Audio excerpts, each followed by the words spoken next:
कहते हैं शहरों की चकाचौंध लोगों को अपनी ओर खींचती है, लेकिन झारखंड में चतरा के एक इंजीनियर को नहीं लुभा पाई। उसने ऊंची पगार वाले कॉरपोरेट जगत से मुंह फेर लिया। उसे सुकून मिला अपनी गांव की मिट्टी में आकर, पेड़ पौधों और अपने खेत के बीच। ये है कुमार शुभम, बीटेक और एमबीए ग्रेजुएट, जो किसी समय मल्टीनेशनल कंपनी में अच्छी तनख्वाह पर रुआबदार नौकरी करते थे। लेकिन 2011 में शुभम ने अपना रास्ता बदल लिया। कॉरपोरेट जिंदगी की सुख सुविधाओं को अलविदा कहा और खेती करने अपने गांव सोहर कलां लौट आए।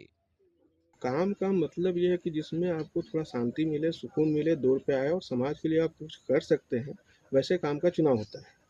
तो पैसा कमाना आदमी का ज़िंदगी है। कहावत था कि बेटा पढ़े फ़ारसी और बेचे तेल। तो मेरे बारे में लोग वही करते हैं, हमारे फ्रेंड सर्कल जितना है दोस्त का पुराना वही बोलता है क्योंकि मेरा अपना पेट्रोल पंप का व्यवसाय है। तो लोग बोलते हैं कि भैया पढ़े इंजीनियरिंग, एमबीए किया और फिर वापस से तेल बेच रहे हो, खेती कर रहे हो। तो काम कोई बुरा नहीं है।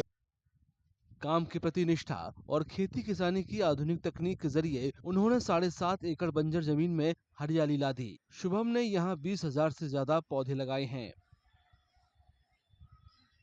मल्टी लेयर फार्मिंग चलता है। मल्टी लेयर फार्मिंग का मतलब है कि एक चीज़ जो आप क्रॉप लगा रहे हैं तो मल्टी क्रॉप कर सकते हैं। कि जैसे अगर यहाँ पे मैंने बागवानी किया तो इसमें फलदार वृक्ष भी है, इमारती लकड़ी भी है, आपका नींबू का भी है। तो इसके बीच में सब्जी का उत्पादन क्या क्या हम कर सकते हैं, ताकि साल में जब आम का पौधा तो साल में एक बार फल देगा, लेकिन उसके बीच में जो ज़मीन खाली है तो उसमें हम लोग वो लगा देते हैं, हल्दी लगाते हैं, अदरक लगाते हैं। उसके अलावा सब्जियों का खेती करते हैं, बीच में आपका तिलहन का करवा देते हैं हम लोग। तो अलग अलग चीज़ों का जो क्रॉपिंग होता है, इंटर क्रॉपिंग होता है, वो मल्टी लेयर फार्मिंग हो गया। मल्टीलेयर खेती के अलावा शुभम ने इंटीग्रेटेड खेती भी शुरू की।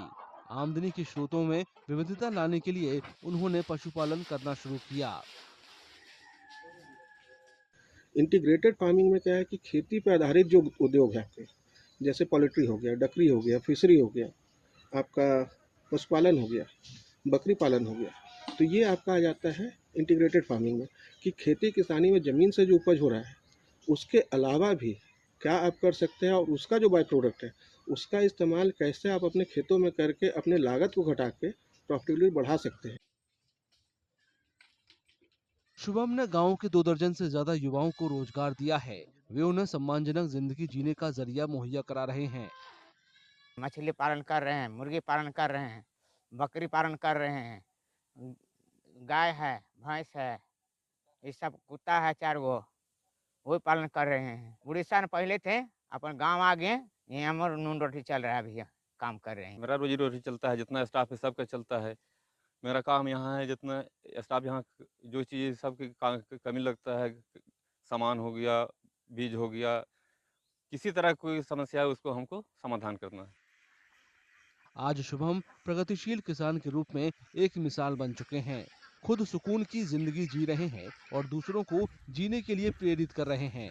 माटी से मोहब्बत और जीने के साफ मकसद के जरिए शुभम ने न सिर्फ बीजों को लहलहाते पेड़ों में बदला है, बल्कि स्थिरता, आत्मनिर्भरता और सेवा पर आधारित जीवन शैली भी विकसित कर ली है।